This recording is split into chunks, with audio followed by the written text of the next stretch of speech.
Okay.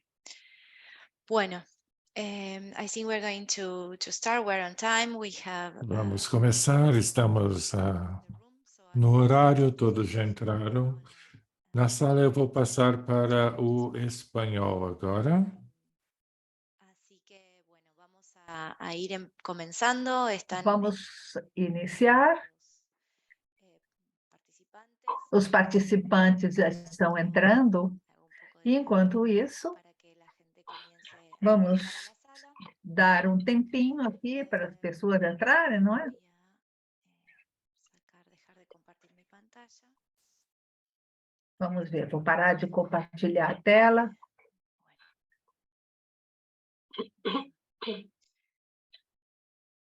Bueno, Em primeiro lugar, pregunta antes de uma comenzar. última pergunta antes de começar. Vitória, você quer experimentar para ver se o PowerPoint está funcionando? Se não, podemos experimentar depois, tá? Podemos testar. Mientras tanto, vamos dando tiempo Enquanto a que isso, ingresen vamos dar tempo para que todo mundo entre, participantes. os participantes. Bien, Muito bem, se ve perfecto. Bueno, está perfeito o voy a PowerPoint. dejar aquí para dar comienzo al Então, vamos iniciar o webinário. aviso a todos que el webinar va a estar Eu siendo aviso a todos que esse webinário será gravado nos diferentes idiomas, e eu vou falar um pouco sobre isso. Mas iniciamos as gravações. Bueno, en primer lugar, Em primeiro lugar, darles buenos días. eu gostaria de dar bom dia ou boa tarde, conforme onde vocês estiverem, a todas e a todos, dar as boas-vindas a este webinário Redes de Inovação e Agregação de Valor Local às bioeconomias sul-americanas, aliança público-privadas para uma inserção sustentável na economia global no contexto do projeto Sabio.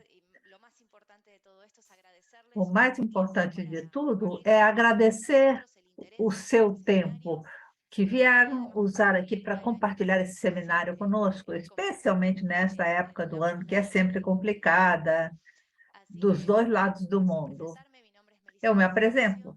Sou Melissa De Ciancio, pesquisadora da Universidade de Münster, na Alemanha, e do CONICET, na Argentina, e trabalho para o projeto Transformation and Sustainability Governance of South American Bioeconomies.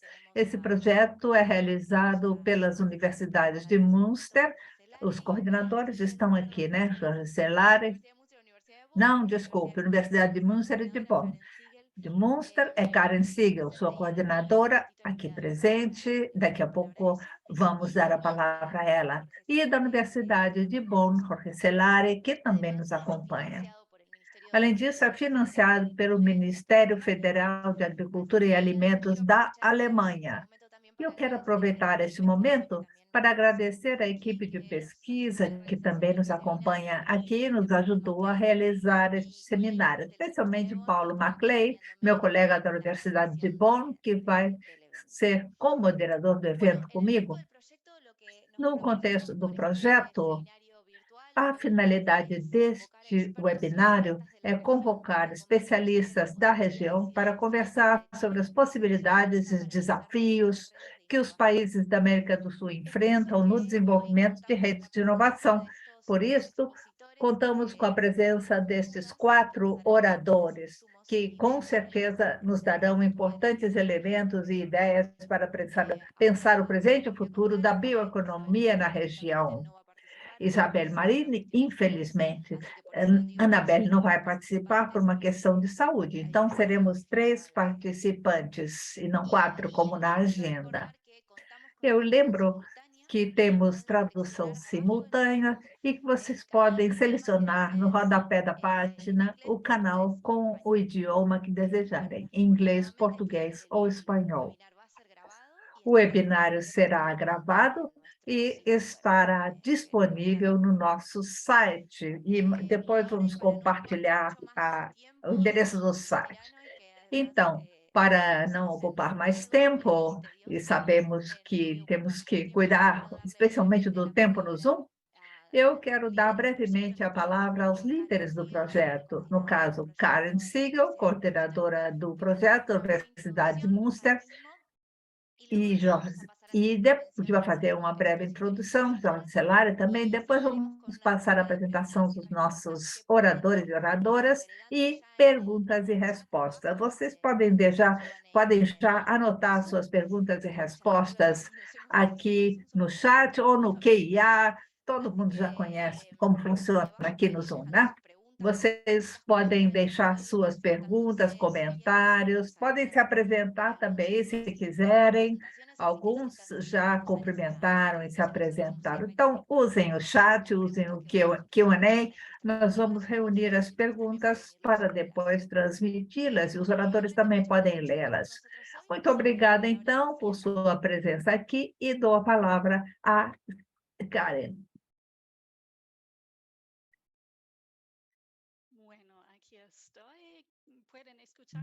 Bom, aqui estou eu. Estão me ouvindo? Sim. Karen Siegel. Muito boas-vindas a todas e todos de minha parte também. Como a Melissa já disse, o projeto Sabio tem 2 grupos de pesquisa. Um em Economia Ambiental e Agrícola, na Universidade de Bonn.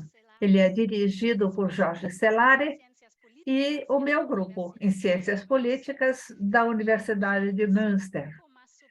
E eu quero comentar um pouco mais sobre o projeto. Temos 3 linhas de pesquisa e perguntas gerais. Primeiro, em que condições a bioeconomia pode se desenvolver de maneira sustentável? Depois, quais são os mecanismos de governança mais eficazes para a promoção e a regulação das transformações na bioeconomia? E terceiro, quais são os efeitos das diferentes políticas e tecnologias associadas à bioeconomia sobre as dimensões sociais e ambientais? Depois, cada grupo e também cada pesquisador ou pesquisadora desenvolve sua própria agenda de pesquisa neste contexto geral. Se vocês quiserem mais informações, aqui está o site do projeto. Um último comentário.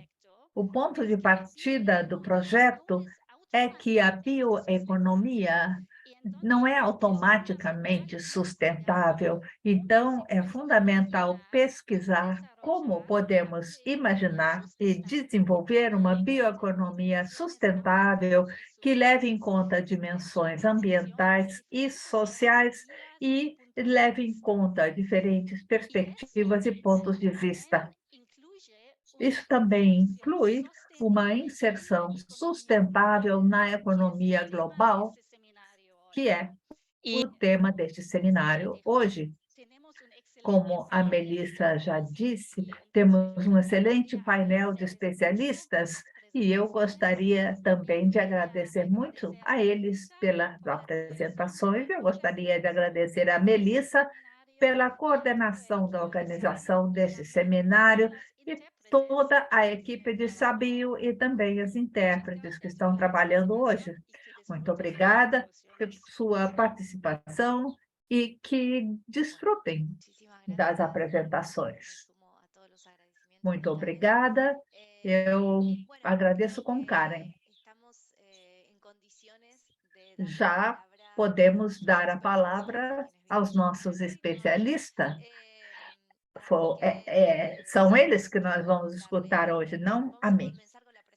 Vamos começar, então, com a apresentação de Vitória Santos. Vitória é do Instituto Clima e Sociedade, ex-membro do Instituto Zenaida Inovação em Biosintéticos e Fibras do Brasil. Vitória, você pode compartilhar a sua tela? Olá, Melissa. Muito obrigada, Melissa. Eu não estou com fone, não é? Nem microfone. É um prazer estar aqui com vocês.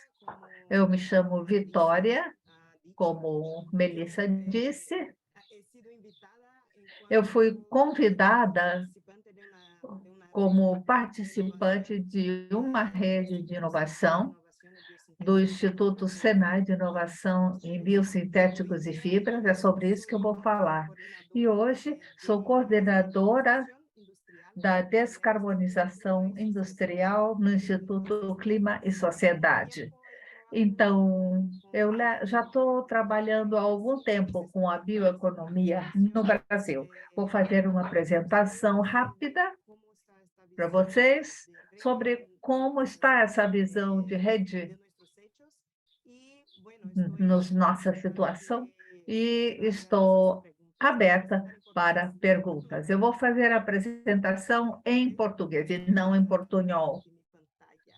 Vou compartilhar a minha tela. Perdi a minha apresentação.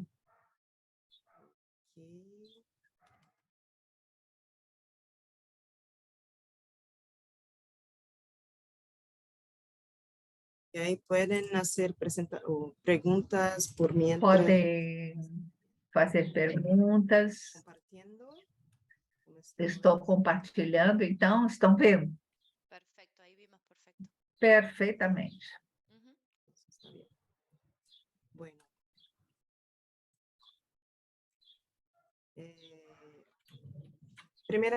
Primeiramente, então, bom dia aqui no Brasil, boa tarde. Fiquei muito feliz com o convite e com o tema. Eu acho que é um tema super relevante para o Brasil e para a América Latina, certamente.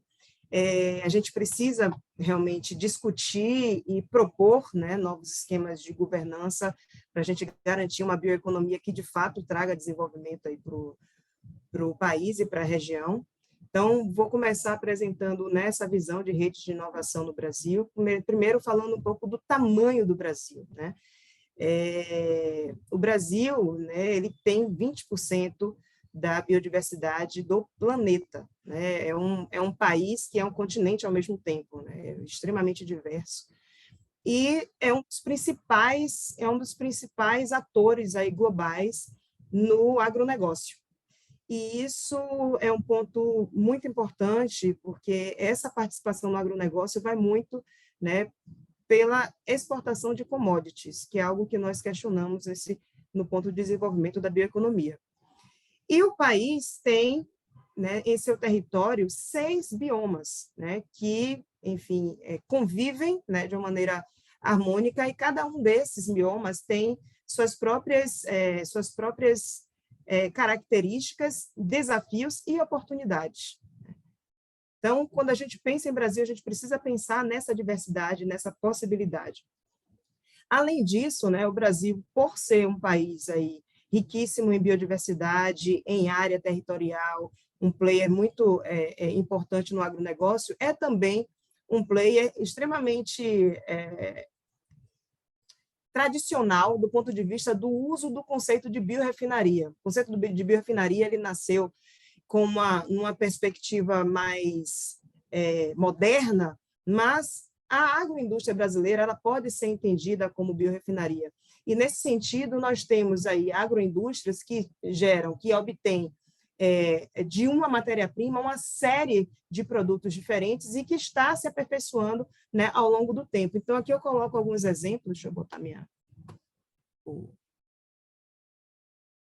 aqui eu coloco alguns exemplos da biorefinaria de cana-de-açúcar, que, além do próprio açúcar, produz o etanol, a eletricidade, ração animal, óleo fusel, que pode ir para a indústria de cosmético, também biogás hoje, e hoje em dia também hidrogênio está sendo pensado a partir da biorefinaria de cana-de-açúcar. Temos a biorefinaria de papel e celulose, ou de celulose e papel, que além de polpa celulósica e papel, também produz eletricidade e produz lignina, que é um insumo, um componente da biomassa, que tem uma série de aplicações avançadas em aperfeiçoamento, em desenvolvimento hoje. E também temos outras, né, biorefinarias, entre elas a de laranja, que além do suco concentrado, do lavado, né, da polpa, temos também a produção de licor concentrado, de limoneno e outros óleos essenciais. Então, assim, isso são 3 exemplos, né? Se a gente pensar em indústria da soja, pensar outras indústrias no Brasil, também podem ser consideradas como biorefinarias, só que biorefinarias num estágio que carece mais avanços para a gente garantir aí uma agregação de valor que consiga remunerar a cadeia de uma maneira sustentável, né, e progressista. Bom, além disso, né, além dessa visão um pouco mais tradicional, histórica do Brasil, nós temos também todo um potencial inexplorado com base na biodiversidade, na exploração da biodiversidade brasileira. E aqui eu coloco alguns exemplos. Por exemplo, na cadeia do açaí, 80%, né, do total do açaí processado é resíduo, né? É resíduo e é um problema sanitário enorme no norte do país. Na cadeia do palmito, a mesma coisa, 70% é descartado. A mesma coisa na cadeia do cupuaçu, 70% descartada em cada lavoura. Então, assim, são cadeias, né, que têm um desenvolvimento já tradicional para a área de alimento, só que tem um potencial enorme inexplorado aí, tanto do ponto de vista dos principais produtos, né, hoje já comercializados, mas também dos resíduos que são gerados e que geram problemas sanitários, problemas para as comunidades, e que a gente tem uma necessidade, né, de ter um olhar um pouco mais estruturado, coordenado, estratégico enquanto país. Assim como acontece com essas três, né, cadeias que eu coloquei, né, do norte do país, do bioma amazônico, essas oportunidades elas existem em todas as outras regiões do país. Então, aqui eu coloco um mapa em que a gente vê resíduos das cadeias já estruturadas que carecem aplicação e aplicações de maior valor agregado. Então, nós temos no norte, né, o próprio caroço do açaí, a palma do óleo, o bambu, as próprias florestas nativas e as podas de árvores. As podas de árvores são mais gerais, mas no centro-oeste nós temos o bagaço de cana, nós temos o sabugo de milho, soqueira de algodão, casca de eucalipto, casca de cacau também a gente tem no norte, mamona, enfim. Essas oportunidades, elas se multiplicam no país todo. E aí a gente carece de entender qual é o tamanho dessas cadeias, qual é o nível de produtividade, qual é a condição de produção dos produtores hoje, né? Quais são as oportunidades, que aplicações, que mercados, né? E que tecnologias a gente pode utilizar para explorar de uma maneira mais economicamente rentável, né, e sustentável essas oportunidades, né? E temos estudos, né, temos contribuído aí com alguns estudos que colocam as oportunidades dessas cadeias. Um estudo mais antigo da Associação Brasileira de Bioinovação coloca que até 2030 o Brasil, explorando apenas a cadeia convencional, ele pode colocar aí até 50 ou em torno de 50 bilhões de dólares por ano em seu PIB, apenas explorando essas oportunidades da bioeconomia convencional, que é papel celulose, cana-de-açúcar, laranja, soja. E, além disso, se a gente for expandir um pouco mais para a cadeia, por exemplo, das proteínas alternativas, o One Cell Protein, né, e outras aplicações de fibras, por exemplo, a gente pode chegar a quase 400 bilhões de dólares anuais no país em 2050, e também impactando para a gente alcançar aí o cenário de 1,5 graus, né, de aumento de até 1,5 graus Celsius, né, que é esse well below 2, até 2100. Então, assim, o potencial que o Brasil tem é inestimável. A gente precisa realmente trabalhar essa governança, trabalhar essa visão de país e o desenvolvimento tecnológico que a gente precisa, o nível de investimento que a gente precisa para conseguir alcançar essa visão. Tem um outro número que também é expressivo, que é do ponto de vista da diversidade química, né, diversidade molecular da biodiversidade brasileira, que pode ser até 5 vezes maior do que o que a gente conhece hoje em termos de moléculas químicas atualmente conhecidas em estudo e aplicação. Então, só de exploração da biodiversidade.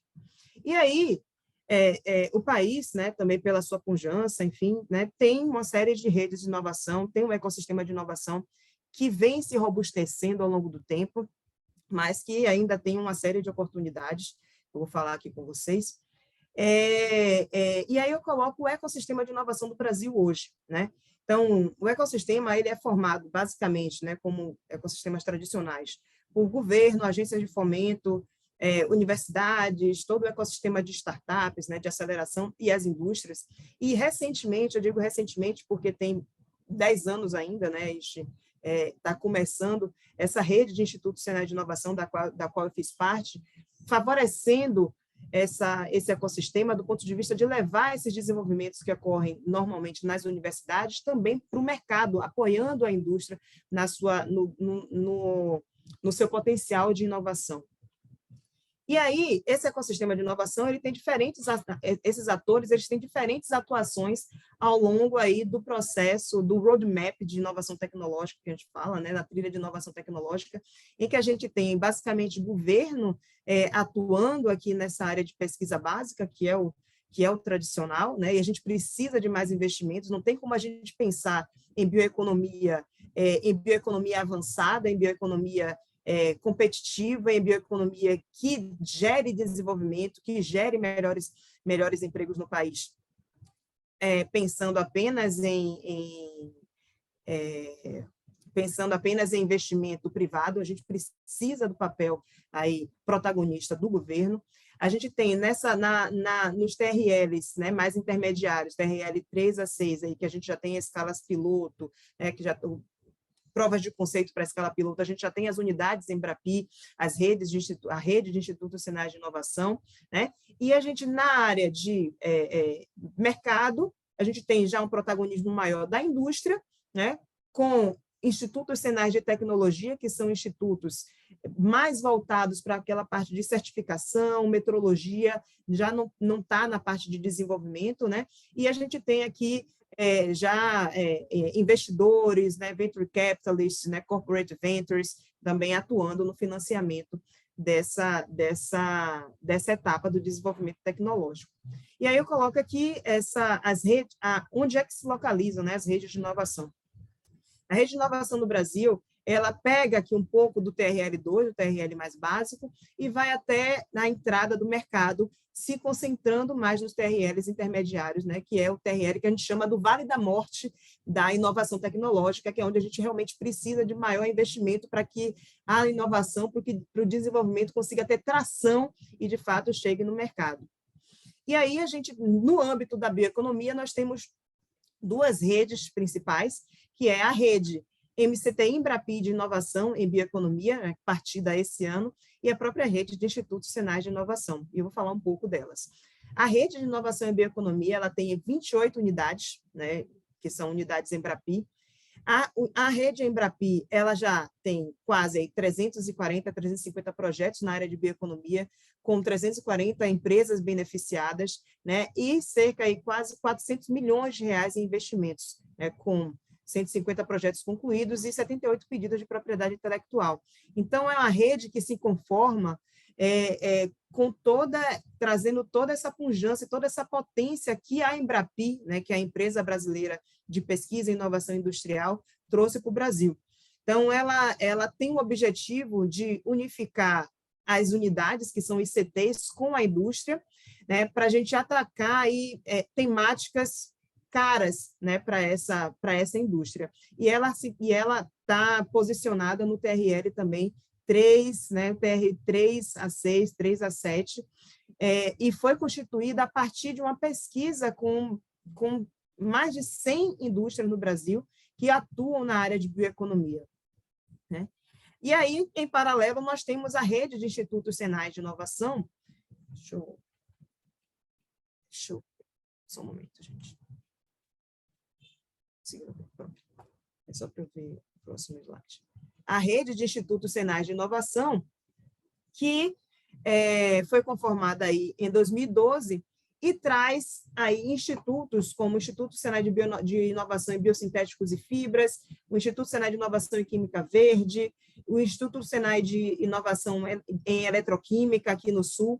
Então, é uma rede que está espalhada por todo o país e tem institutos com focos, né, que estão mais alinhados à área de bioeconomia, né? E aí, essa rede de institutos sinais de inovação também conta com o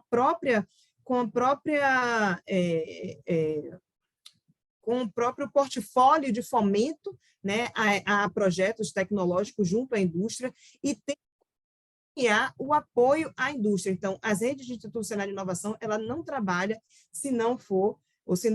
ela trabalha preponderantemente em apoio ao desenvolvimento tecnológico da indústria, e isso, né, está totalmente alinhado com essa visão de rede de inovação aí, em termos de parceria público-privada.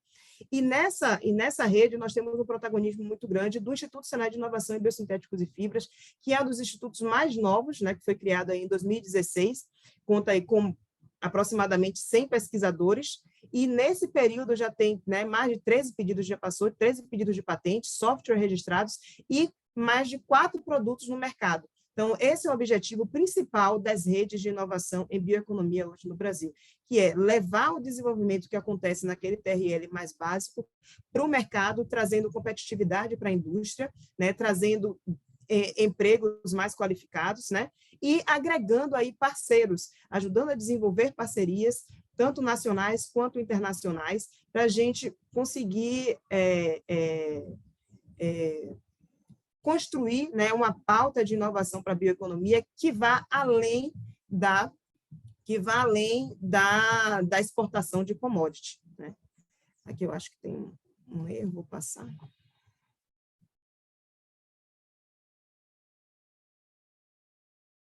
Aí, gente, na verdade, é esse slide, eu gostaria de ficar por aqui, né, salientando que, apesar desses avanços, a gente precisa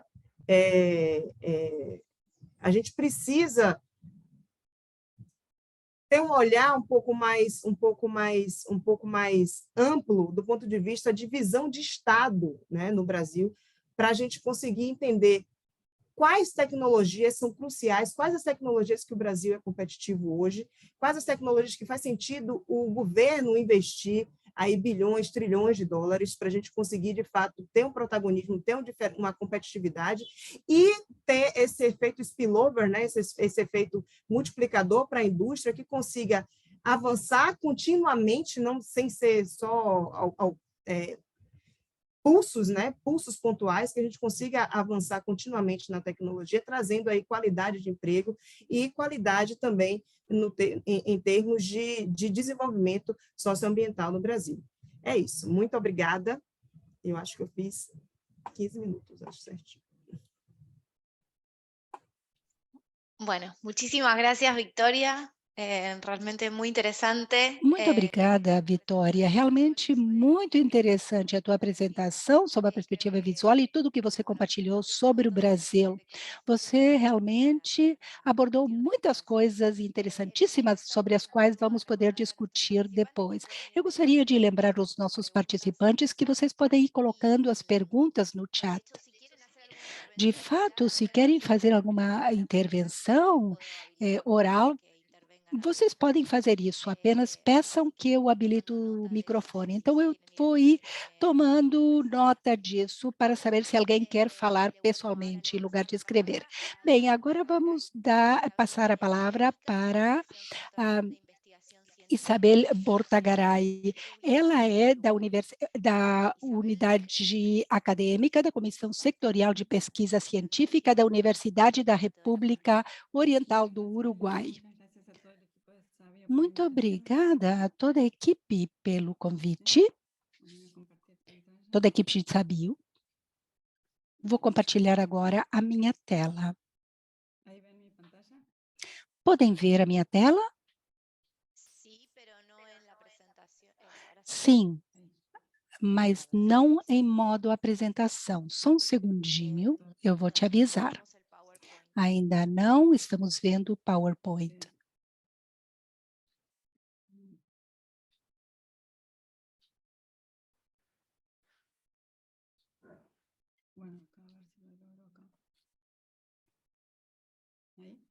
Aí está, perfeito. Agora sim, perfeito. Muito obrigado uma vez mais. É um prazer para mim estar aqui fazendo uma apresentação sobre os avanços de uma série de projetos de pesquisa dos quais participo. Então, a apresentação é sobre bioeconomias para um desenvolvimento humano sustentável no Nordeste do Uruguai e qual é o papel do conhecimento e da inovação. Isso faz parte de um projeto e foi feito em parceria com Amália Struldreher, minha colega. A apresentação vai abordar uma série de tópicos. Em primeiro lugar, como pontos de partida, enquadramentos, eh, nós vamos nos inspirar em 2 projetos de pesquisa. Um concluído, o projeto Corredor Norte, Centro-Sul de Aceleração do Conhecimento, e outro é um projeto de bioeconomia no Nordeste. E vamos falar sobre ele no próximo slide. Está focado, então, na bioeconomia no Nordeste do país. Depois eu falarei brevemente sobre o contexto da região, sobre a qual vou falar, que está localizada no Nordeste do Uruguai, desenvolvimento econômico na região, matriz produtiva nacional, e depois vou me focar nas aprendizagens do projeto do Corredor do Conhecimento, projeto de bioeconomia na região Nordeste e com inovação em nível público-privado. Como eu falei anteriormente, são 2 os projetos que inspiram esta apresentação. Um que está em andamento, é um grupo grande, uma equipe grande de diferentes disciplinas, todos nós somos professores da Universidade da República, é para saber se a bioeconomia é uma estratégia plausível do desenvolvimento humano sustentável para o Nordeste do Uruguai, discussão teórico-conceitual e bases empíricas para sua implementação. Há alguns anos nós fizemos uma apresentação, então esta é uma continuação dessa apresentação anterior. Há um segundo projeto que foi concluído, financiado pelo PNUD, que tentava entender as dinâmicas do corredor norte, centro, sul de aceleração do conhecimento, caracterização e análise sob a perspectiva do desenvolvimento sustentável. Os 2 projetos têm abordagens metodológicos diferentes. No projeto de bioeconomia que está em andamento, nós temos uma abordagem quantitativo e qualitativo, dinâmicas de especialização produtiva no território, aproximada pela localização do emprego, e na abordagem qualitativa, mapeamento dos atores, grupos focais, entrevistas em profundidade. No projeto do Corredor de Conhecimento, fizemos 55 entrevistas a empresas e a 27 organizações ligadas à produção do conhecimento. Vamos falar um pouco sobre o contexto da região Nordeste do Uruguai. É uma região extensa em termos de área, com baixa densidade de população, que apresenta um atraso socioeconômico, especialmente em termos de indicadores sociais. É uma região atrasada, com desenvolvimento regional, com índice produtivo atrasado. É uma região muito dinâmica em termos de crescimento produtivo. É muito vulnerável, com o processo de imigração rural, estrangeirização da terra e dinâmicas de fronteira. Essa fronteira é uma fronteira com o Brasil, mas ao mesmo tempo apresenta um grande dinamismo econômico e com grandes disparidades e heterogeneidades territoriais. E nessa região está sendo construída a segunda usina de papel e celulose da UPM, uma das maiores investimentos do país. Houve um aumento grande em termos de pesquisa e formação em nível universitário. Isto está muito ligado à descentralização da Universidade da República, com a criação de campos interinstitucionais, e também ligados à produção de conhecimento INEA, UTO e o Ministério de Pecuária, Agricultura e Pesca. Este desenvolvimento da qual eu estou falando, como vocês podem ver, tem um nível de atraso importante em termos socioeconômicos. Apenas para colocar um contexto mais amplo, o Uruguai é um país que depende muito dos seus recursos naturais, agropecuária, e o setor agroindustrial e florestal cresceu muito na participação do PIB. que aprendemos, o que lições podemos aprender a partir do projeto Corredor, que é o projeto já concluído? Na região, nós temos uma teia de conhecimento densa, especialmente na área de produção de conhecimento, com capacidades acumuladas, particularmente no que diz respeito à área florestal. Esta teia densa é alimentada por uma ampliação sustentada da oferta de apoios à pesquisa de diferentes âmbitos, com uma oferta de formação distribuída no território, com colaborações interinstitucionais e também internacionais, considerando a ligação que temos com o Brasil devido à fronteira, especialização na produção florestal e ofertas de formação em turismo, que era uma das áreas que o projeto Corredor tinha como foco, florestamento e turismo. Também encontramos a localização de programas de apoio empresarial com os centros PYMEs, das pequenas e médias empresas. Baseados na pesquisa que foi feita, de organizações de pesquisa e informação, há uma grande vinculação, uma grande ligação com as empresas em termos de assessoria técnica, atividades de pesquisa, formação e desenvolvimento. O INEA, que é o Instituto de Pesquisa Agropecuário, tem campos nesta região e tem uma forte ligação com as empresas de reflorestamento. Então, a Universidade da República também tem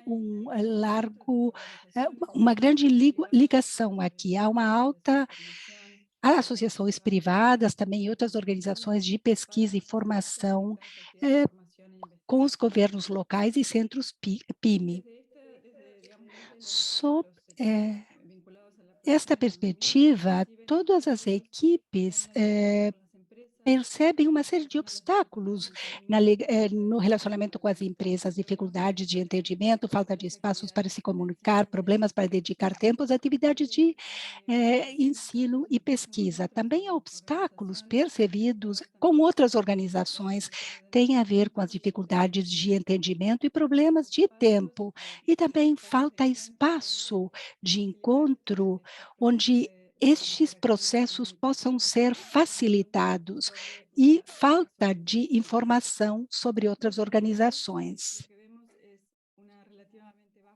De conocimiento, baja tasa de vinculación entre empresas de distinto sector, más bien los vínculos son con empresas del mismo sector, y hay una mayor vinculación en el sector forestal madera, y una baja tasa también de vinculación con otras organizaciones. Desde las empresas, los obstáculos percibidos tienen que ver con, digamos, esto es interesante, que es baja la percepción de obstáculos, no se percibe, digamos, la mayoría de las empresas consultadas no percibe tener obstáculos para cooperar en temas de investigación, desarrollo o asesorías técnicas. Y hay escasa demanda de apoyos públicos, principalmente el asesoramiento de inversiones, digamos, vinculado a la ley de inversiones, y falta de información sobre las organizaciones que trabajan en el territorio. Esto sí es un factor común, digamos, desde los distintos ámbitos, ¿no? La falta de información sobre las organizaciones en la región.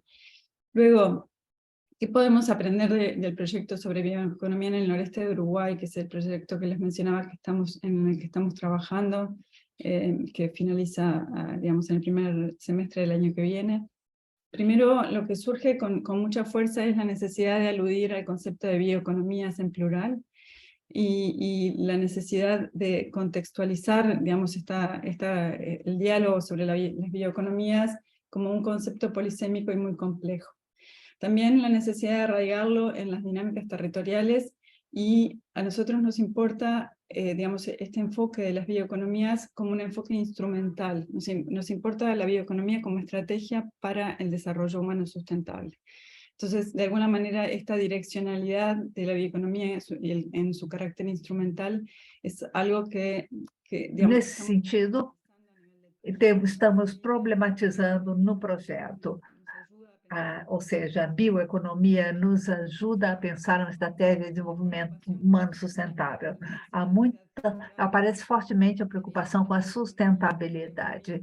A bioeconomia por si mesma pode não ser sustentável, e levando em conta que isso dá lugar ao reconhecimento, é o espaço para as tensões. A sustentabilidade, nós a concebemos como conceito integral. Na vida da sustentabilidade, seu desencadeamento, há tensões e nem sempre há harmonia total. Também vemos que o projeto dá muita importância à perspectiva dos atores. Temos um enfoque em dinâmicas setoriais, mais atravessadas por questões de governança, conhecimento e inovação. Então, alguns resultados que estamos atingindo, e com base na abordagem qualitativa. Com base no nosso trabalho com os grupos focais, nós fizemos 2 grupos focais, um vinculado à área mais econômica produtiva e outro ao socioambiental. Depois vamos fazer entrevistas sobre isso. Aparece fortemente o problema da sustentabilidade. É necessário efetivar a parte econômica, mas como fazer para conectar sustentabilidade e bioeconomia? Essas tensões que eu mencionei entre as dimensões são uma dificuldade para valorizar a dimensão social da sustentabilidade e o olhar para a sustentabilidade com ênfase na produção e não tanto no consumo. São diferentes planos. Por um lado, essa integração das diferentes áreas, social, ambiental e produtivo, e, por outro lado, produtivo versus consumo. Também vemos que, de maneira geral, há olhares parciais, com destaque para perspectivas setoriais. E a sustentabilidade, quando aparece também como olhar parcial, vinculado ao setor a que nos referimos. Em termos de relato, temos problemas de insustentabilidade, e esses problemas são atribuídos à falta de educação, de práticas insustentáveis. Também há uma questão ligada à formação universitária dos profissionais, e em que medida essa formação está atualizada ou desatualizada para pensar estes temas. O segundo grupo focal, o socioambiental, fala também do problema da sustentabilidade como algo que é preciso problematizar. Surge esta pergunta: em que medida a introdução do prefixo bio antes de economia realmente supõe uma verdadeira mudança nos modelos de produção e consumo? Quanto há de marketing aqui, e o que fica nas ideias, e quanto há de transformação? Estão me ouvindo bem? Espero que sim. Então, também surge esta pergunta sobre bioeconomia. Em que medida é um avanço na dimensão vital da economia? A economia, há uma referência, a economia parece tão dura, mas a bioeconomia traz a noção de vida para a ideia de economia, e pensá-la como uma nova forma de viver, a partir da vida. Chegar a outra forma de civilização a partir da vida. Também surge o tema, assim como precisamos adjetivar a economia vinculada à sustentabilidade, bioeconomia, também precisamos ancorá-la no uso de conhecimento e inovação. Sobretudo no contexto do Uruguai e da região, nós não temos setores produtivos que demandem fortemente conhecimento. Então, como fazer para ancorar ou enraizar a bioeconomia no conhecimento e na inovação? Como se conjugam essas diferentes formas de propostas? Como se vinculam bioeconomia e agroecologia? Há uma certa percepção de que falta na academia conhecimento sobre a agroecologia e falta também uma visão do papel dos serviços ecossistêmicos. Outra questão que surge é o alcance da mudança. Até onde chega essa mudança? É como a primeira pergunta, não é? Em que medida estamos realmente falando de uma transformação profunda das formas de produção e consumo? São novas políticas, ou novos nomes para velhos conceitos? Em que medida é moda? Outras perguntas, outras questões, têm a ver com os desafios normativos e legais, justamente para empreendimentos e práticas que procuram ter uma conexão estreita com a sustentabilidade ambiental, que enfrentam barreiras normativas e legais fortes. É preciso pensar um espaço que reúna os diferentes atores, e o desafio é como gerar esses espaços, com que alcance, que objetivos eles devem ter. E falta informação, faltam dados. Informação e dados, este é um capítulo. Por exemplo, em termos de impactos, de transformação, que impacto tem as mudanças nas práticas produtivas? Em particular, falamos de mudanças na biodiversidade a partir dessas mudanças produtivas. Temos a necessidade de encontrar espaços de conhecimento e co-inovação, vinculando público e privado, e a interinstitucionalidade. Também me parece importante incluir academia, setor produtivo e também as organizações da sociedade civil, sobretudo considerando o nosso tema da importância da sustentabilidade. Há exemplos. Hoje há um processo de instalação do Centro Tecnológico da Madeira, em Taquarembó, que é um esforço público-privado, e em pouco tempo haverá outro perto dessa região, em Paysandu, que é um centro de inovação. Esta é uma oportunidade para pensar que características dar a esses centros. O perfil do esforço público-privado já existe, e a questão setorial também. Então, como romper os silos setoriais e como inserir aí a questão do conhecimento e da sustentabilidade?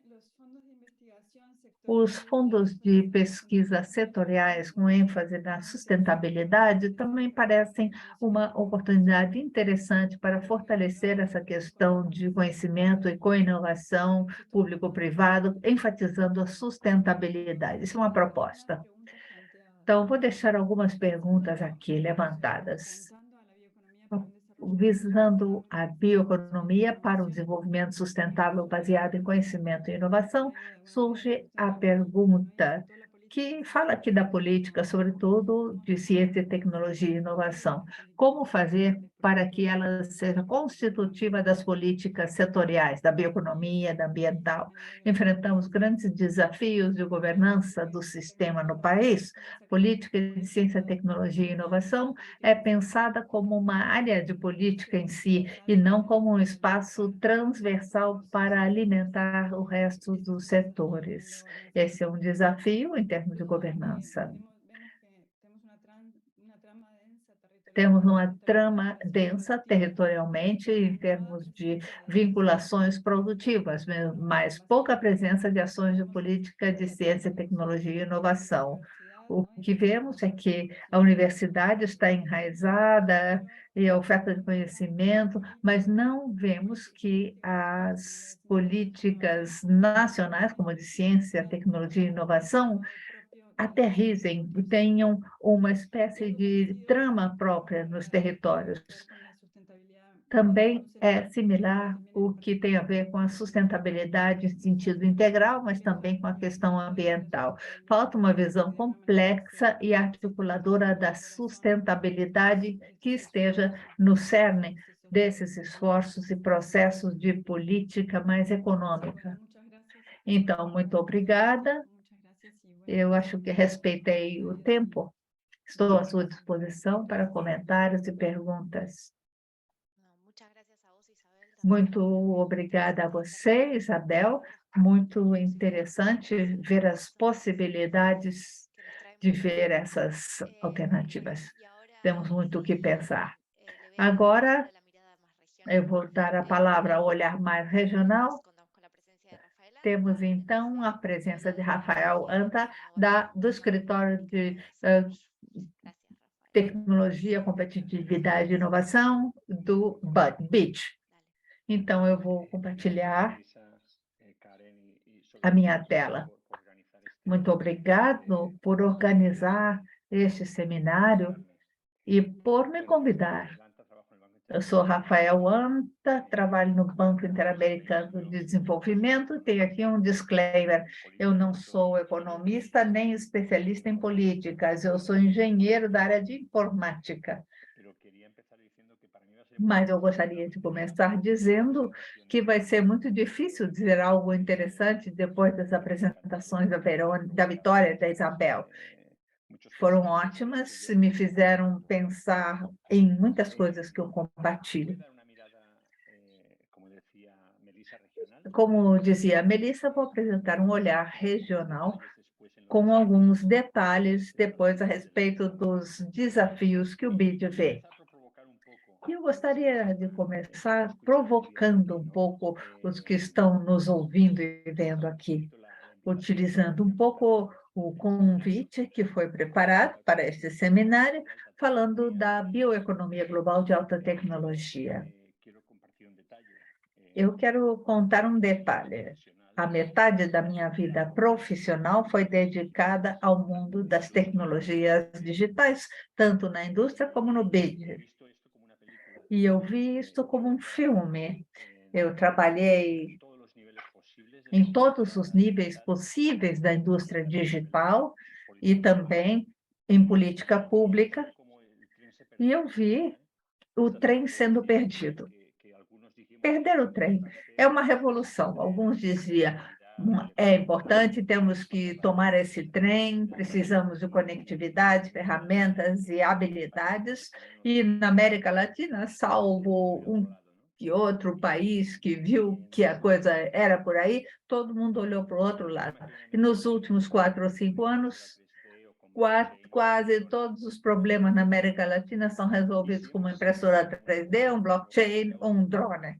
Mas a bioeconomia é a revolução tecnológica de hoje e a América Latina é uma parte importante por causa da biomassa e da diversidade. A pergunta é, será que vai perder este trem? Eu não sei se vai perder esse trem, mas temos que pensar na velocidade dele, o contexto regional. Um detalhe que eu não quero esquecer, a bioeconomia pode se caracterizar por muitos fatores, mas eu quero só falar de 4. A biomassa e as infraestruturas são locais, a regulação é nacional, a P&D tende a ser internacional, tem redes globais, e o comércio de biomassa, os seus derivados, também é global. Então, as respostas de políticas devem ter consciência desses níveis e ver como apoia diferentes iniciativas para que sejam compatíveis. Contexto regional. E não digo nada de novo. Há 2 países claramente pioneiros, muito à frente dos outros, Brasil e Argentina. São 2 impérios. Vitória, perdão, apontou muito bem e não tenho nada que acrescentar. Mas atrás do Brasil e da Argentina vem a Colômbia. A Colômbia é um país que está com um olhar voltado para a bioeconomia há anos, e ela tem uma política e uma estratégia para a bioeconomia, com financiamento muito modesto, mas está na agenda. Depois, Uruguai e Costa Rica, que são 2 países que começaram a trabalhar com muito estímulo em sua política pública nos últimos anos, e com diagnósticos muito interessantes com vista da ação. A Uruguai, inclusive, faz parte do piloto com a FAO para adotar indicadores e mensuração da bioeconomia. Depois vem o México e o Equador, são 2 países que faz tempo que querem ter uma política para a bioeconomia e acabam de começar a tê-la. E depois vem o Peru, que manda mensagens em relação a isso, mas se formos procurar um documento sobre a bioeconomia do Peru, bom, eu não encontrei. E é surpreendente que depois não encontremos mais nenhum outro país trabalhando nisso. Chile, Paraguai, Bolívia, etc. Então, Eu destacaria que nesse cenário dos países, uns mais avançados e outros muito atrás, vemos que há políticas colocadas, algumas com planos de ação, mas o orçamento dedicado a isso é muito baixo. É mais uma declaração de intenções do que uma política executiva. A Isabel já disse, as políticas de ciência, tecnologia e inovação estão dando uma grande parte dos apoios aos esforços de P&D, de empreendimento na bioeconomia, e aí nessa área, não é? Um detalhe importante para depois discutirmos é que em alguns países, a política é liderada pelos ministérios de ciência e tecnologia, como no Brasil ou na Costa Rica, ou da Colômbia, e há países onde esse tema é liderado pelos ministérios da agricultura, como no Uruguai e do México também. No caso do Equador, o caso do Equador é especial, é o mundo do meio ambiente. Claro que em todos os países, esses ministérios, seja ele qual for, organizam comitês mais amplos, envolvendo o resto dos ministérios, porque é um tema muito transversal, com agricultura, meio ambiente, economia, indústria, etc. Mas os países onde a liderança está no Ministério da Ciência têm um olhar diferente daqueles dos países onde a liderança é exercida pelo Ministério da Agricultura. Eu vou falar apenas de 3 desafios. Eles são numerosíssimos, mas eu vou falar só de 3, que representam verdadeiros gargalos para a bioeconomia. Falamos de cadeia de valor, começando pela ciência, inovação, bioprospecção. Ali é um grande desafio. Na região, um aspecto muito positivo que encontramos é que ela tem talentos avançados em ciências da vida. Talvez não no volume encontrado na Alemanha, no Reino Unido, na Coreia, mas tem suficiente. Tem um grande talento avançado de pesquisadores formados em seus países, ou que saíram do país e voltaram, e isso é um estoque de competências. Agora, o orçamento destinado a fazer bioprospecção, que é a atividade científica para descobrir as propriedades de uma espécie ou da natureza, esse financiamento é claramente insuficiente. Então, há um discurso, nós dizemos que temos biodiversidade, mas depois não há um discurso que acompanhe esse potencial, essa biodiversidade, com o financiamento necessário para descobrir quanto ela vale. A bioprospecção que existe, bom, já conversamos com vários centros tecnológicos, e pesquisadores de universidades, e todo mundo reconhece que há descobertas que acabam não sendo compartilhadas, então não podem ser aproveitadas, isso é um problema. E há um terceiro detalhe que não é menor, é que pouquíssimos países têm as instituições com capacidade de criar acordos de distribuição de benefícios utilizando as siglas do Protocolo de Nagoya. E assim se perdem muitas oportunidades, porque há países como a Costa Rica, não é América do Sul, mas é latino-americano, a Costa Rica tem uma agenda que já negociou, inclusive, e eles têm uma agência muito pragmática, e há países que dizem aqui é 50%, seja o que for. E as empresas que vêm de fora, e então até as de dentro, elas dizem, com essa cifra como ponto de partida, já não nos interessa explorar o que pode ser feito aqui. Os países que não resolvem esse problema dificilmente terão desenvolvimento bioeconômico baseado em recursos naturais. Um segundo desafio que pode parecer menor, mas que afeta um segmento muito importante das pessoas dedicadas à bioeconomia é a importação de material biológico.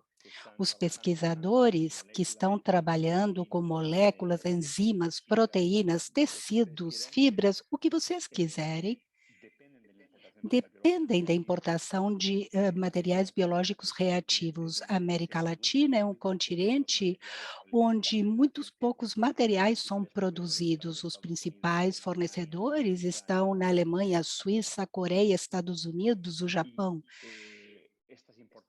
Estas importações são processos não muito claros, são processos complexos, intervêm muitas agências, muitos custos e levam tempo.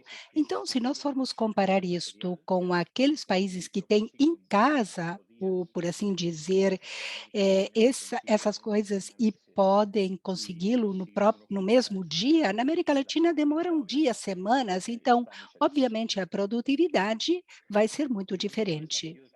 O último desafio sobre o qual queria falar tem a ver um pouquinho com o que a Vitória falou sobre o Vale da Morte. Nós nos nós encontramos muitas equipes de pesquisadores que fazem pesquisa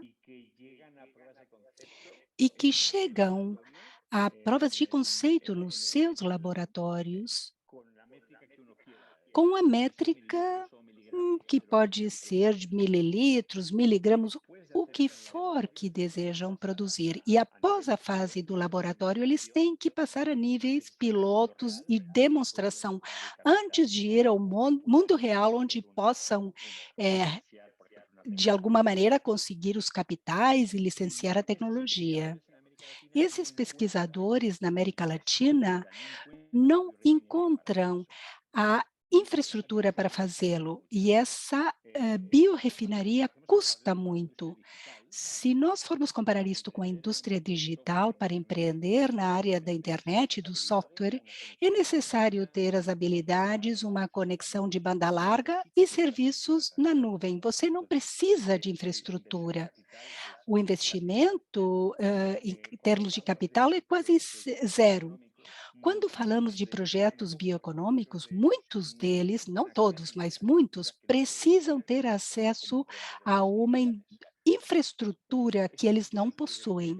Esse é um grande gargalo e provoca ou leva a que muitos pesquisadores que desejam empreender tenham que ir para os Estados Unidos, para a Europa, porque no seu próprio território não encontram as facilidades para fazê-lo. Nós que fazemos muita pesquisa no banco, examinamos, observamos o que acontece no mundo. Há instrumentos de políticas públicas, programas do Reino Unido, da União Europeia, que resolvem problemas que nós encontramos na região. E aqui temos os ícones de 4 programas que consideramos muito interessantes. Esses 2 diagramas que aparecem aqui, o Biobase Europe e o Pilots for You, são 2 programas criados pela União Europeia para resolver esse desafio de sair do laboratório e ir para o mundo real. Se trata de uma planta, uma usina instalada entre a Alemanha e a Holanda e Bélgica, onde há uma série de biorefinarias com diferentes tecnologias que qualquer empreendedor ou empresa ou pesquisador pode alugar para desenvolver um plano piloto ou uma demonstração. E uma vez isto é demonstrado, bom, eles já podem ir lá fora para angariar capital e avançar. O Pilots for You é uma iniciativa muito interessante. O que faz é aproveita a capacidade disponível de biorefinarias na Europa para que outros possam alugar esse espaço não utilizado para que façam o mesmo que é feito na Pilot Plant.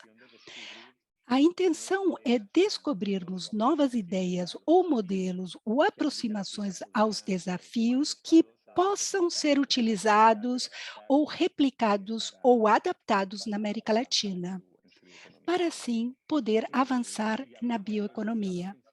Nós falamos em velocidade lá no começo e que íamos perder o trem, mas uma forma muito simplista de falarmos sobre o trem é medir o orçamento e a execução de políticas.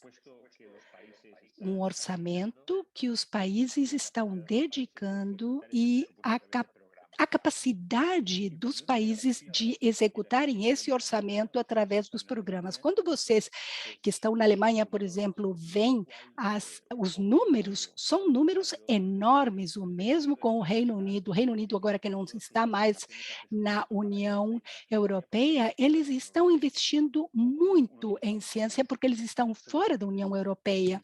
Ou quando vemos os números dos Estados Unidos também são muito altos.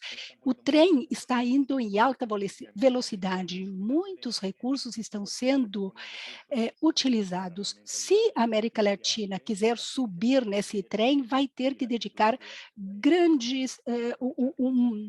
uma quantia muito grande de recursos.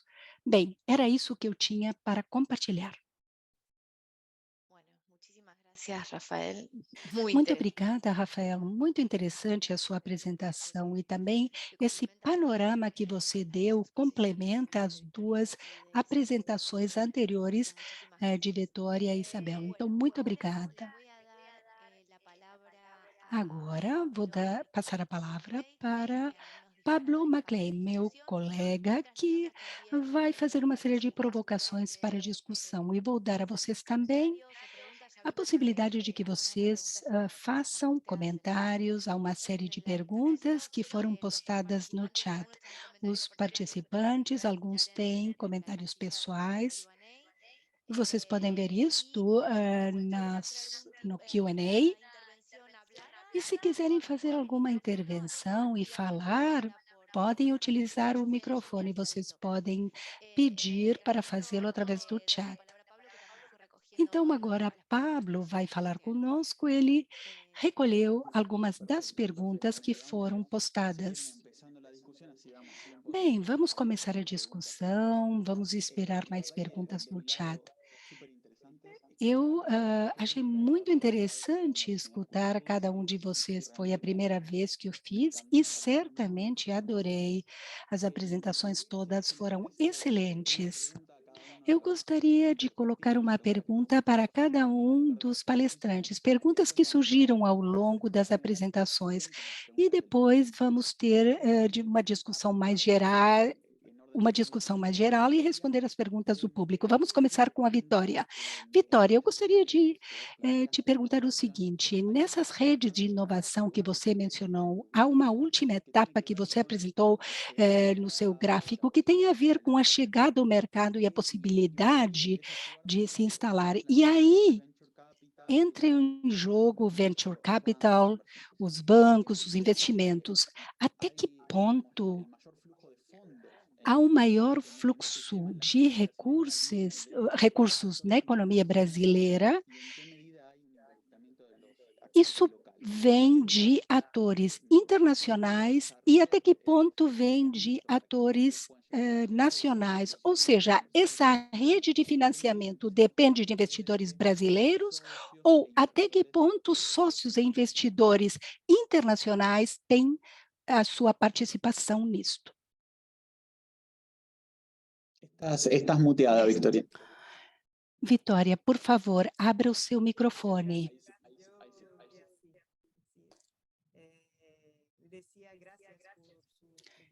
Eu agradeço a pergunta. Eu vou responder a sua pergunta. Hoje em dia, o Brasil ele construiu uma base robusta de investidores locais, tá? Assim, e quando eu mostrei aquela tela, né, do TRL, na verdade ali você tem tanto startups, né, evoluindo ali, né, nos seus negócios, como também a gente tem incumbentes, né, grandes e médias empresas com seus desenvolvimentos internos, né, com seus desenvolvimentos tecnológicos. Dentro da experiência que a gente tem, que eu tive enquanto Senai, enquanto ator, né, nesse ecossistema de inovação, majoritariamente o investimento é nacional, é local, né? E de principalmente de governo, junto com as empresas, né? E alguma coisa, né, dos investidores, dos fundos de venture capital.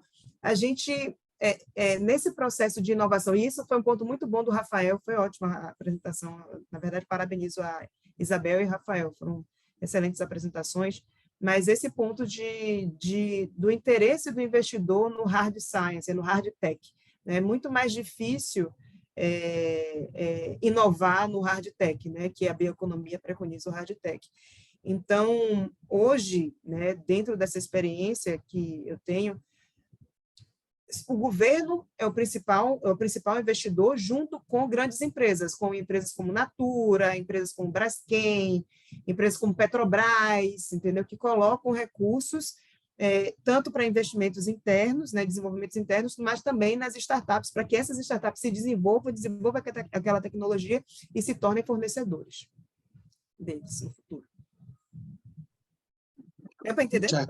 Muchas gracias, Victoria. Muy claro. La verdad que quisiera... Muito obrigado, Vitória. Foi muito claro. Eu gostaria de fazer mais uma pergunta, mas vamos ficar sem tempo. Muito obrigado por enquanto. Vou passar agora a palavra para Isabel. Isabel, eu gostaria de lhe perguntar o seguinte: na sua apresentação você disse que, por um lado, é tentada uma integração entre os institutos de pesquisa e o setor privado, mas, por outro lado, há uma série de obstáculos.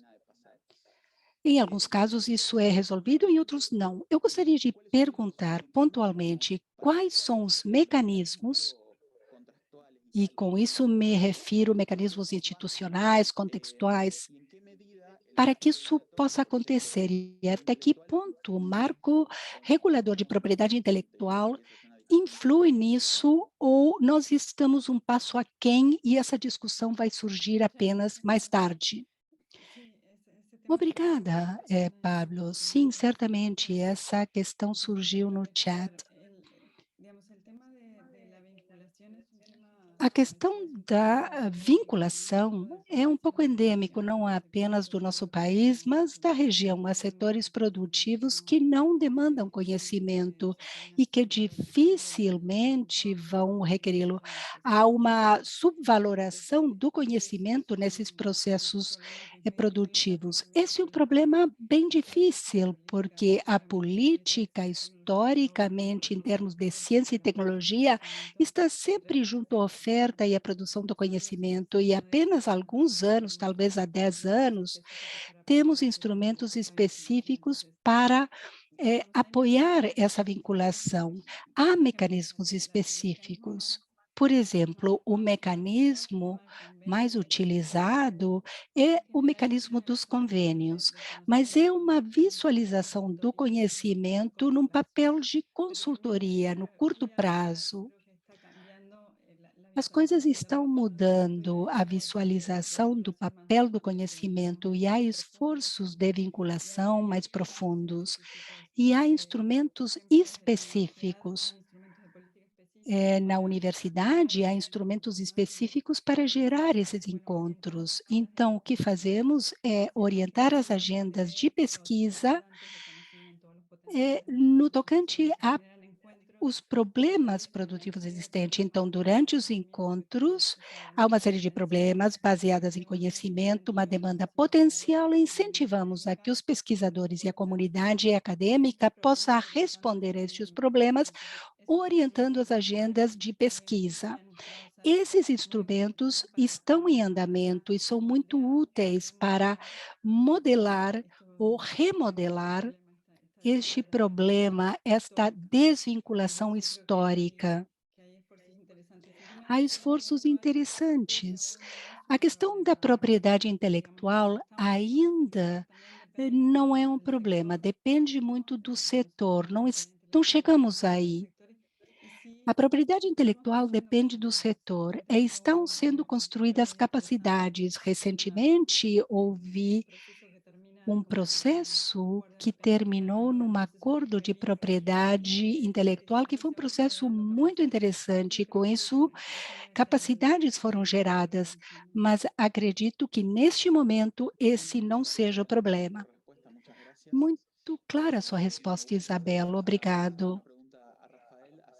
Vou agora fazer uma pergunta para Rafael e depois vamos responder as perguntas do público.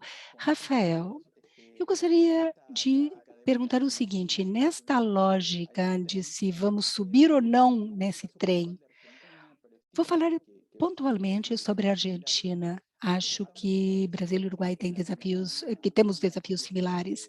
Na Argentina, vemos uma explosão de pequenas empresas e startups de ciências da vida, que estão em diferentes fases. Mas quando nós falamos com essas empresas, o que elas colocam é o desafio, em primeiro lugar, de escalar. Todas elas querem fazer um scale-up internacional e também falam da instabilidade política e econômica que levam a que muitas empresas prefiram abrir laboratórios nos Estados Unidos porque assim vão ter mais acesso aos recursos.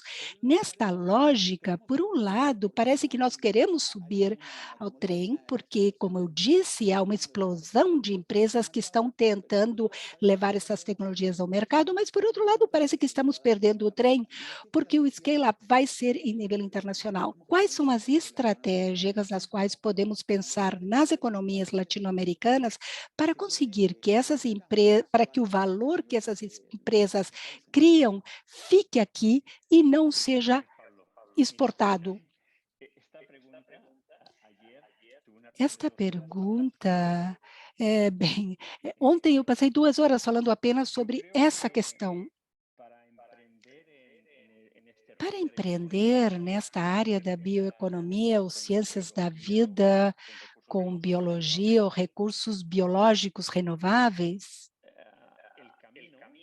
o caminho é complexo.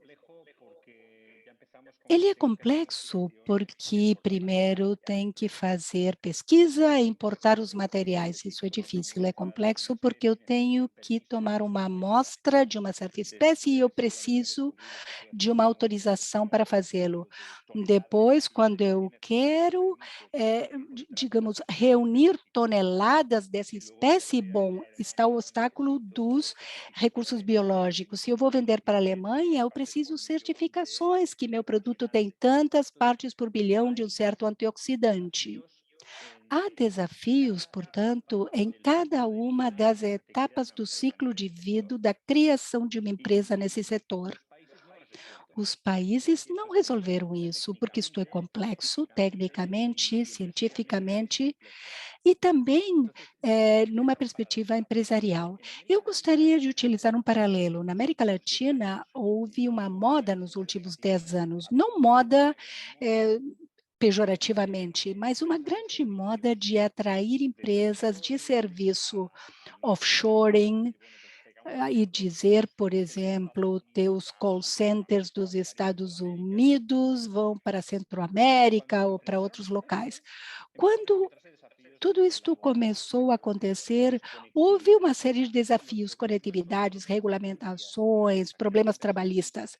E os governos, através dessas agências, começaram a fazer um mapeamento dos desafios e analisar um por um. O que está acontecendo é que, neste momento, não tem ninguém na América Latina que tenha feito o mapeamento de todas que existem na bioeconomia para que possa nascer o empreendedor. Estão fazendo um a um. O que é muito triste é que os problemas são conhecidos. Alguns são maiores que outros, outros afetam mais do que outros. Outros problemas apenas impedem que a empresa nasça. Por exemplo, há empreendedores no Equador que têm que fazer modificações genéticas de uma espécie, como isso é proibido no Equador, tem que fazer nos Estados Unidos. Então, voltando à discussão interna de ontem,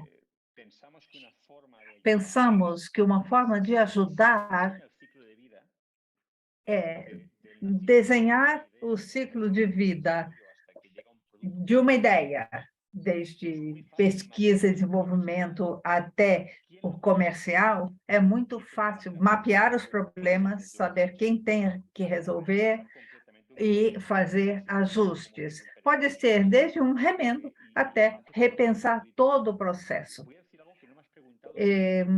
eu vou dizer, você não perguntou, mas eu tenho que dizer que eu não me sentiria bem se não dissesse.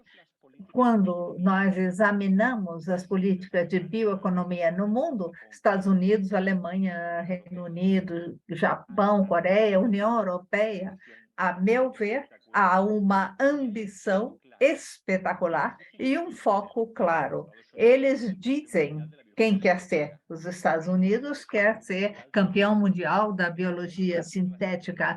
O Reino Unido quer ser campeão mundial do hardware, fazer biofermentadores, por exemplo. Coreia quer ser campeão mundial da metabolômica, por exemplo. Ele não tem biodiversidade, chama Colômbia, Costa Rica, Uruguai, diz, me dê espécies que eu ajudo. Aqui ainda não. A mensagem é sempre o mesmo aqui na América Latina. Temos biomassa. E daí? Fico por aí. Muito interessante a sua resposta, Rafael, e muito provocadora. Muito obrigado. Eu continuaria com a discussão, mas eu não quero monopolizar, quero dar espaço para as perguntas do público. Você tem aí algumas ou eu vou começar com as que estão no chat? Eu tenho a da Natália primeiro, por exemplo, mas eu não sei onde você está. Começa com a da Natália, então. Eu vou traduzir a sua pergunta, Natália, porque meu português vai me fazer passar vergonha. A Natália Silvério faz uma pergunta à Isabel. Ela diz, você comentou que o conceito de bioeconomia ainda não é amplamente compreendido na região que você estudou. E vocês pretendem desenvolver estratégias para aumentar a consciência e o entendimento sobre a bioeconomia? Se sim, como planejam fazer? Também temos outra pergunta, antes de passar a palavra. Há uma pergunta geral para o painel. Celina, eu não sei se você quer que eu te dê a palavra e você vai falar, porque é um comentário sobre a Argentina, que é o que falta, ou então eu leio. Enquanto isso, Isabel, você responde. Muito obrigada, Melissa e Natália. Justamente, estamos em um processo voltado para entender essa complexidade, entender o alcance da complexidade, o que se entende, como se entende, e ainda não pensamos em estratégias de resposta, porque o foco é dar tempo para entender essa complexidade, ver o que surge. Então, essa é a parte do processo. Muito obrigada pela pergunta. Muito obrigada, Isabel. Eu, então, vou ler... não. Vou dar a palavra a Luzia Pitaluga. Vamos ver se funciona. Estão ouvindo? Sim. Ótimo. Primeiro, muito obrigada. As 3 apresentações foram super interessantes. Muitas ideias para continuar discutindo. Eu tenho 2 perguntas ligadas à política.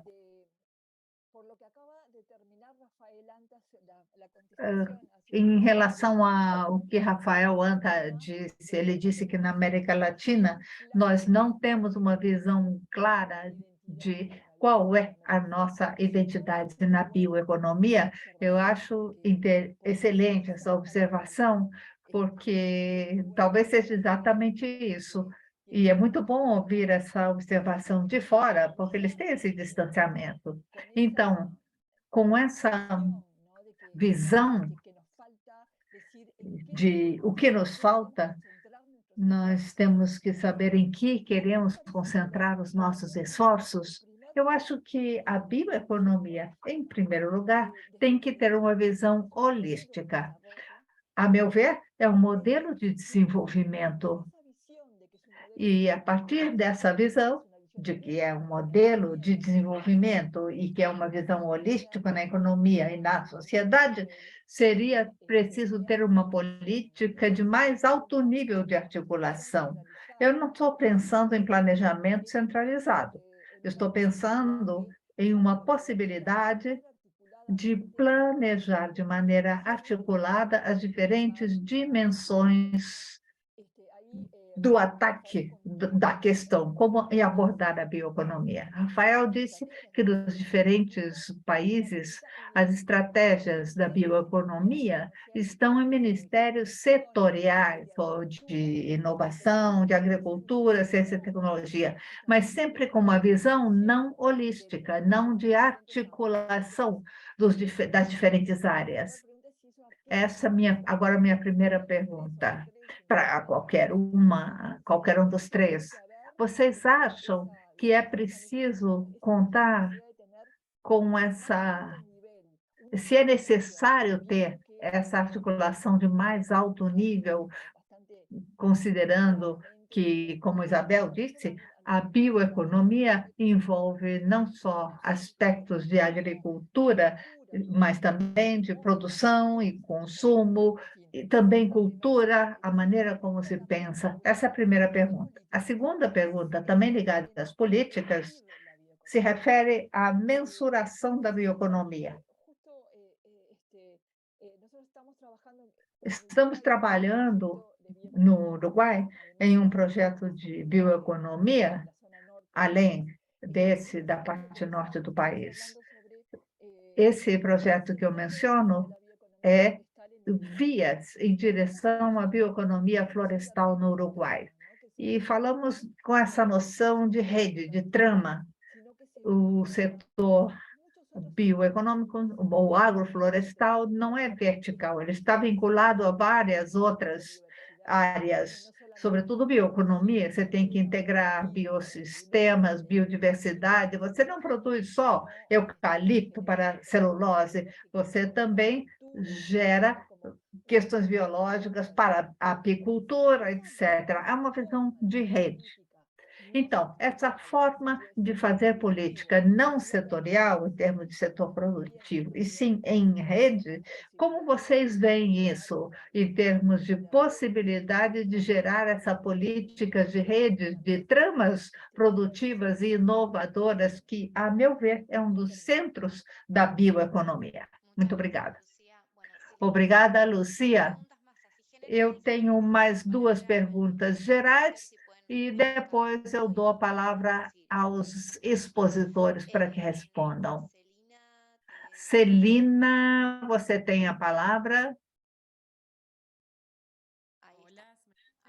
Olá, estamos ouvindo? Muito bem. Muito obrigada. Todas as apresentações foram muito interessantes. Eu sou da Universidade Nacional de Córdoba, na Argentina, e trabalho também no CONICET, no tema de bioeconomia. Estamos fazendo um levantamento em várias províncias da Argentina. Eu quero comentar algo que talvez vocês conheçam, mas se refere à apresentação da companheira do Brasil na Argentina. Nós temos um desenvolvimento de empreendimento do tipo startup, etc. Temos muito trabalho com as agendas público-privadas, os investimentos público-privados. Eu vi um exemplo que é o seguinte: o novo SF500, que é um consórcio de empresas e organismos do Estado, sobretudo de Santa Fé, que é uma das províncias da Argentina, com a ideia de financiar, chama SF500 porque são 500 de Santa Fé, vão financiar 500 startups em bioeconomia nos próximos 5 anos. Outro grande exemplo é a Bioceres, que é reconhecido no plano internacional como organização público-privada, como as agências de desenvolvimento econômico abordam essa questão.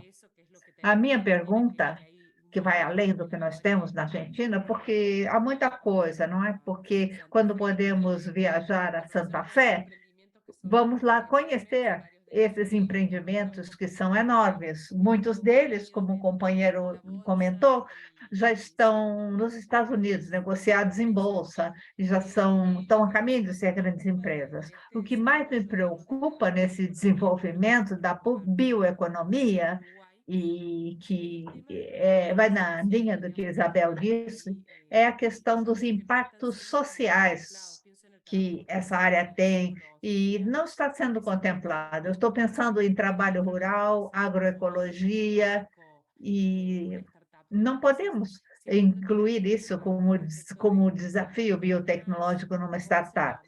Será que vocês têm alguma análise? Como é possível contemplar essas questões? E também pensar nos impactos ambientais relacionados com a bioeconomia, como os vegetais transgênicos, a questão das sementes. Será que vocês têm uma reflexão a este respeito?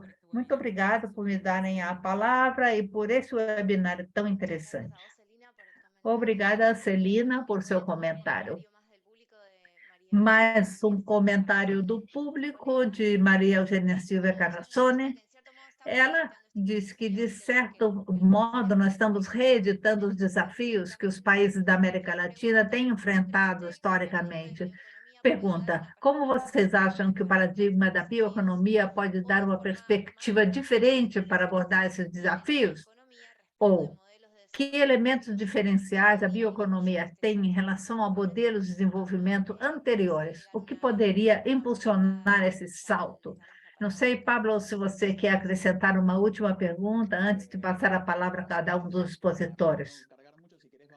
Para não pesar muito, vamos ouvir as respostas e depois fazemos o encerramento. Sim? Comecem como vocês quiserem. Isabel, Vitória. Muito obrigada. Eu não sei se nós podemos perguntar, mas eu teria uma pergunta. Obrigada pelos comentários. A minha pergunta se soma à da Celina.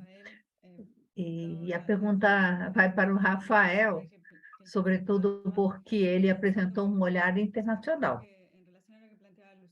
Em relação ao que a Lucia disse, eu acho que uma forma de abrir espaço para a bioeconomia é ter um plano estratégico. Por exemplo, em ciência, tecnologia e inovação, incluir a bioeconomia nesse plano, se é que essa é uma das prioridades que queremos para o desenvolvimento do país. A minha pergunta é, com essa preocupação de vincular bioeconomia e sustentabilidade, porque isso é chave como estratégia de desenvolvimento sustentável, porque temos que incluir o impacto social, as dinâmicas de interação social e sustentabilidade ambiental. Então, pergunto, como fazer para superar o olhar setorial, sobretudo em ciência, inovação e tecnologia, em termos de governança, para favorecer essas miradas, esses olhares complexos e processos que realmente agreguem, que não é aquela coisa, escrever com a mão e apagar com o cotovelo, não é verdade? Então, no Uruguai, estamos em um processo de reordenamento do sistema de ciência, inovação e tecnologia, pelo menos no discurso, e eu acho que pode ser muito interessante. Obrigada, Isabel. Vitória.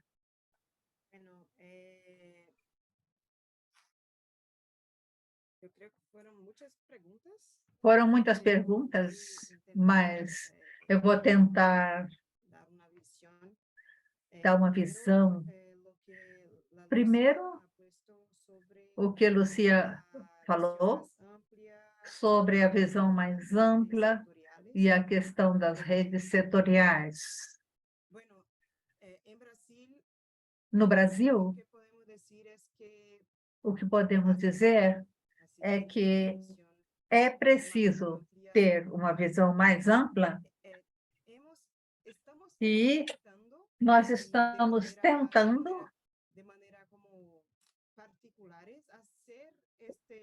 fazer essa rede, esses networking, construir esses espaços com atores dos diversos setores, governo, empresas, etc., para pensar uma bioeconomia para o Brasil. Mas é preciso levar isso ao governo. Ainda temos um modelo, temos um observatório de bioeconomia no âmbito do Ministério de Ciência e Tecnologia, mas com um enfoque que ainda é muito acadêmico. E a Embrapi, com a rede Senai, que são instituições que existem para trabalhar com empresas, com instituições, mostram como é importante que os atores produtivos também pensem a bioeconomia. E esses atores, por meio de suas associações setoriais, também estão indo além, fazendo, por exemplo, essa associação de bioinovação e suas empresas estão fazendo seus próprios estudos a respeito de uma visão de Brasil de desenvolvimento tecnológico que faz mais sentido para o Brasil do ponto de vista da mitigação climática. Então, é algo que temos que solucionar. Com o governo passado, não tínhamos muito espaço para isso. Agora que eu acho que haverá avanços. Em termos da questão setorial ou não, eu penso que, tendo como base uma abordagem de bioeconomia circular, porque também temos que pensar em sustentabilidade e circularidade, ou seja, eliminando o conceito de resíduos, que usemos toda a biomassa, é importante que as redes sejam multissetoriais e que as soluções também sejam pensadas assim, ou seja, fora de apenas um setor específico, para que tenhamos mais oportunidades de inovações sinérgicas entre diferentes setores. Em relação à questão social, esse é um ponto muito central hoje na discussão no Brasil, principalmente em relação à biodiversidade amazônica. O Brasil, hoje, está num processo de mais protagonismo da sociedade civil. Grupos de sociedade civil que trabalham com populações tradicionais, como indígenas e quilombolas, e esses grupos têm mais voz, também muito devido às organizações filantrópicas, que são atores importantes, que eu ainda não tinha mencionado, no sentido de colocar as pessoas no centro. Não temos soluções, temos leis. A Lei do Patrimônio Genético do Brasil, por exemplo, exige uma espécie de compensação pelo uso do patrimônio genético de uma região. Então, a empresa tem que dar uma compensação social por usar o patrimônio genético, mas ainda temos que pensar em como fazer algo mais sistêmico, orgânico e coordenado.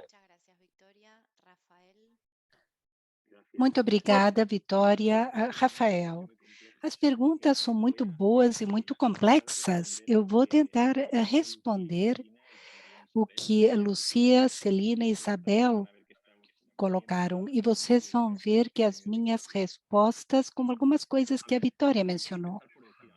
Eu quero começar dizendo o seguinte: ser responsável num país da política de bioeconomia não é fácil, não é simples. Deve ser uma das políticas mais complexas, porque o responsável da política tem um trilema em bioeconomia, e é que tem que atender às demandas sociais, tem que atender às demandas das empresas e também da sustentabilidade. E, de alguma maneira, encaixar as três peças é muito difícil. Você pode encaixar sustentabilidade em empresa, ou empresa e sociedade, mas se você não conectar as três, é importante que a política possa avançar e ocorrer com certas garantias. O policy maker, quem faz as políticas, está muito interessada nos aspectos sociais. Se amanhã um país da América Latina criar uma política de bioeconomia similar à dos Estados Unidos, seria excludente.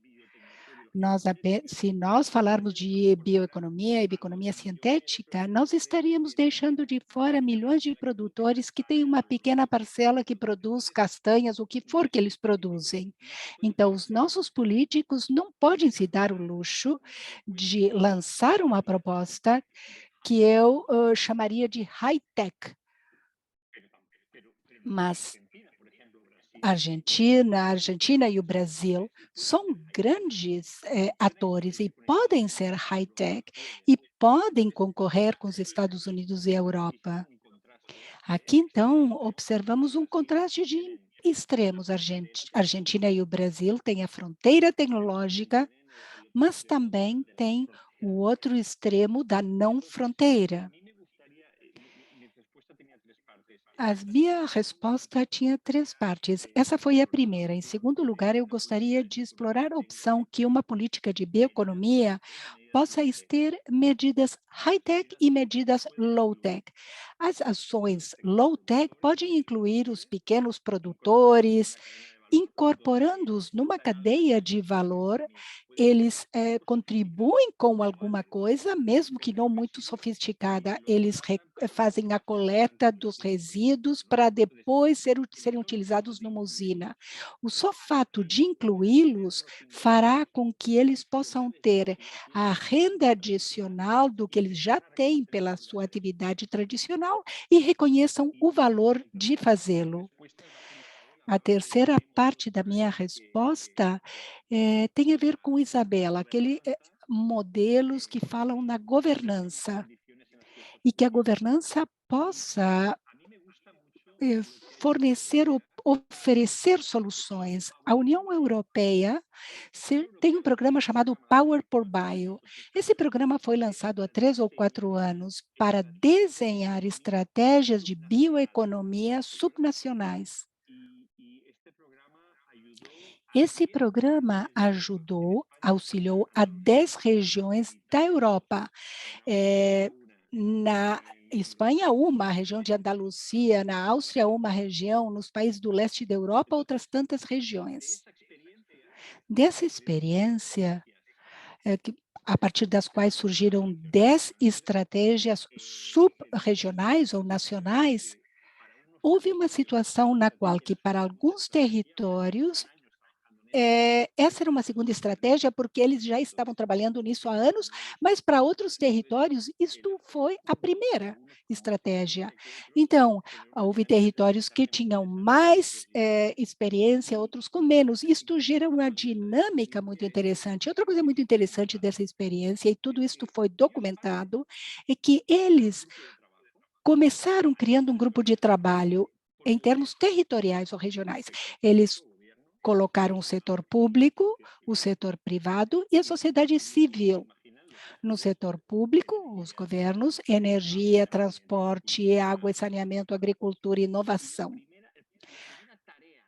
A primeira tarefa desse grupo foi definir o que é bioeconomia para eles. Se essa tarefa for feita de uma maneira, ou seja, em conexão, vamos ter uma definição includente que vai contemplar as aspirações do território e não apenas uma cópia do que outro país do mundo já fez. A segunda tarefa desse grupo é desenhar a sua própria estratégia. O que temos, quais são as nossas capacidades, o que está faltando, quais são os nossos recursos, aonde queremos chegar. E depois, um plano será elaborado para implementar essa estratégia e para monitorá-la. Tudo isto está documentado numa metodologia que foi traduzido para espanhol e português. É uma metodologia que ajuda a guiar esta conversa. O que queremos fazer? Talvez no Brasil possamos ter tantas estratégias quanto estados existem no país. Talvez o que for criado no Nordeste vai ser bem diferente do que surgir em São Paulo. Muito obrigada. Nós temos agora mais 5 minutos para uma rodada de perguntas. Eu vou dar a palavra para 2 pessoas. Pablo e mais uma. Por favor, sejam breves. E depois vamos para o fechamento. Juan Pedro, você vai poder fazer uso da palavra e depois Miguel. Peço, por favor, que sejam muito breves. Miguel. Em primeiro lugar, obrigado pelas apresentações, foram muito interessantes e inspiradoras. Eu tinha 3 comentários que apareceram várias vezes nas apresentações e nas perguntas. Um comentário é no que tange ao que Luzia falou, mas também Rafael e Isabel mencionaram. A questão relativa ao desenho das políticas. E talvez ciência e tecnologia possam ter uma ação articulada com outros âmbitos e setores mais tradicionais. Isto sugere a necessidade de ter um ponto de partida. Após essa dimensão, tem uma segunda parte, a expansão horizontal e uma culturação vertical com as políticas territoriais, estados, províncias, micro-regiões, que possam ser identificadas. Eu considero que o desafio é como combinarmos essa ideia de mix, de mistura, que possa abranger o território com uma geometria variável, atendendo às especificidades próprias de cada uma das regiões ou espaços territoriais. Isto fica muito claro na apresentação do Uruguai e do Brasil. O que vemos não é apenas uma heterogeneidade muito forte e importante, uma diversidade, uma grande diversidade, ao mesmo tempo há uma simetria muito forte e capacidades de diferentes tipos, tecnológicas, científicas, estruturais. No caso da Argentina, é muito forte em tecnologia, mas focada na pesquisa e desenvolvimento. Tecnologia, em 80% dos casos, existe na região de Buenos Aires, Córdoba, Santa Fé. Esse é um desafio.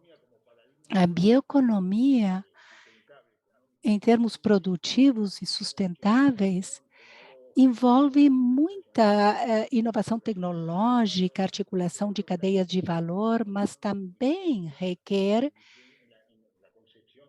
a concepção e o desenho das políticas. E este vai ser o meu último ponto. E é verdade, para subirmos ao trem, precisamos apoios, investimentos, mas devemos fazer um diagnóstico das oportunidades de a realização e também de onde vamos alocar esses recursos. É necessário nos focar na bioeconomia e o desenvolvimento bioeconômico, mas, ao mesmo tempo, esses recursos não são infinitos. Assim, sob esta perspectiva, ter um diagnóstico de oportunidades e capacidades em escala territorial é importante não apenas para aumentar a disponibilidade de recursos, mas também para a sua alocação. Muito obrigado, Miguel, pela sua intervenção. Juan Pedro, se você tiver uma pergunta muito breve. Não é uma pergunta. Um pouquinho alinhado com o que foi dito anteriormente, umas coisas que surgem e que fica muito clara são as especificidades. Quando, algumas vezes que eu conversei com Isabel, falamos do fato que há um livro que eu recomendo que capta a criação de Uruguai com a fisiocracia. Nós somos ricos enquanto a história nos permitiu e somos naturalmente ricos na bioeconomia. Então, o conceito é muito amplo, é necessário aterrizá-lo. E os territórios são chave para fazê-lo. Devemos conscientizar tudo isto na bacia toda e poder focar nesse tema.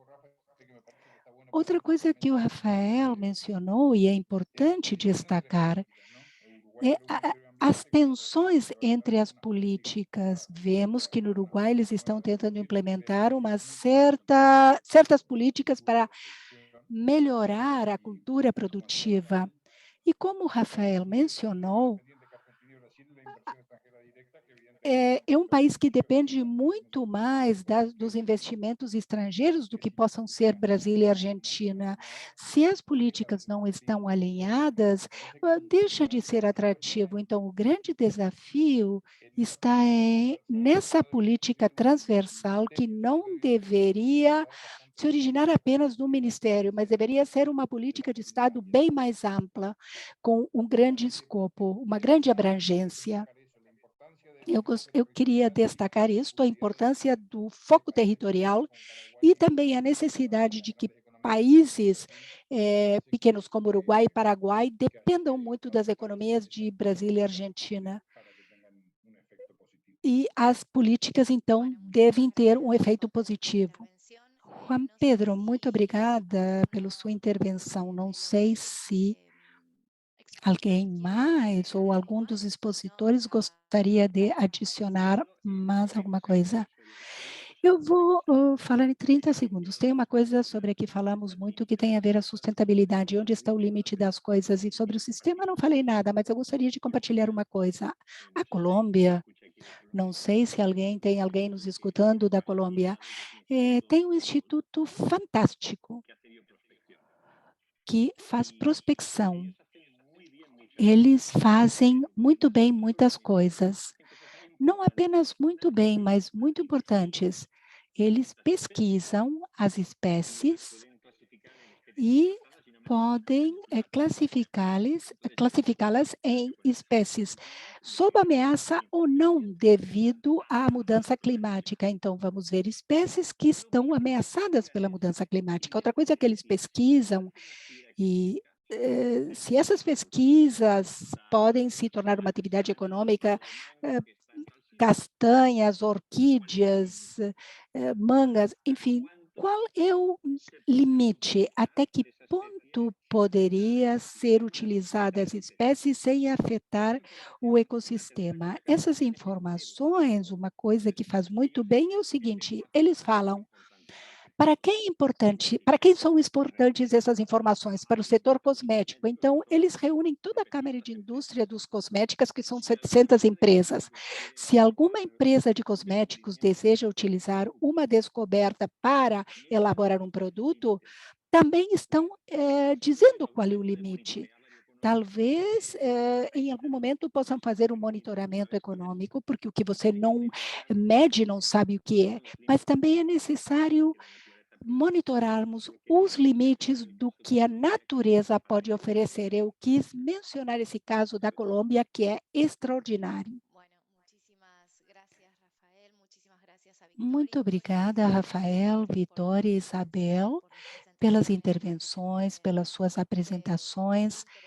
Foi muito interessante a discussão e todos os campos que foram se abrindo para pensar a bioeconomia na região e os processos de inovação. Temos mais perguntas, nós poderíamos continuar conversando, mas seria muito longo para todos. Todos estão em contato, vocês podem trocar os contatos com os participantes. O fechamento será feito por Jorge, que é responsável pela equipe de pesquisa da Universidade de Bonn, Jorge Celare.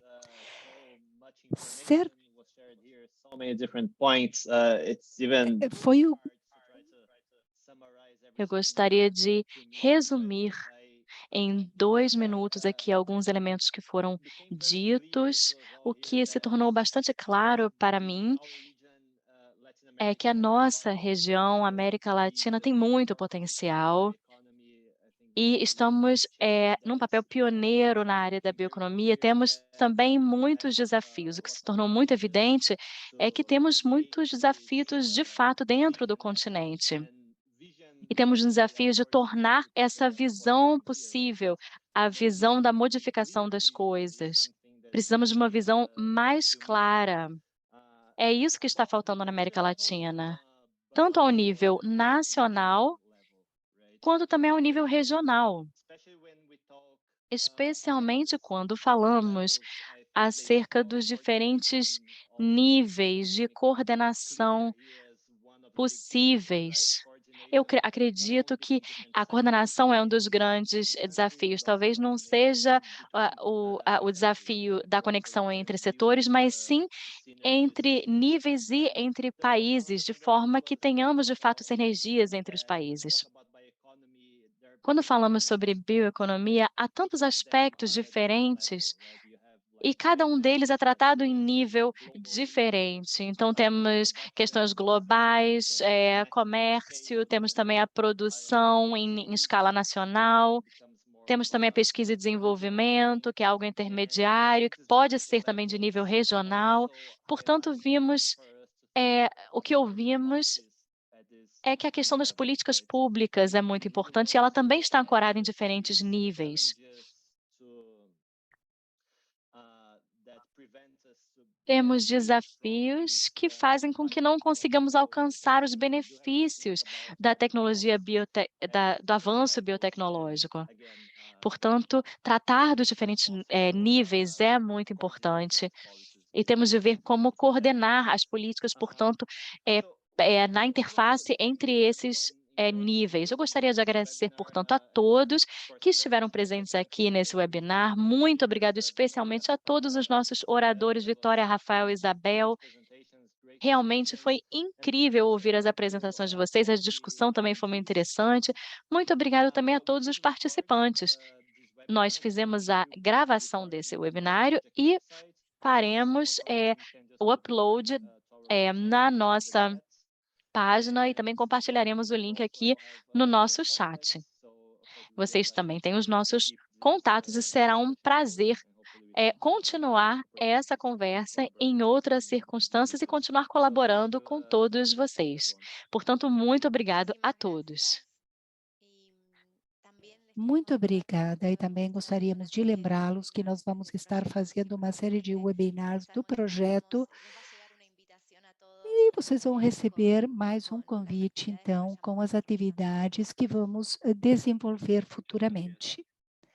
Muito obrigado. Muito obrigada. Muito obrigada. Tchau.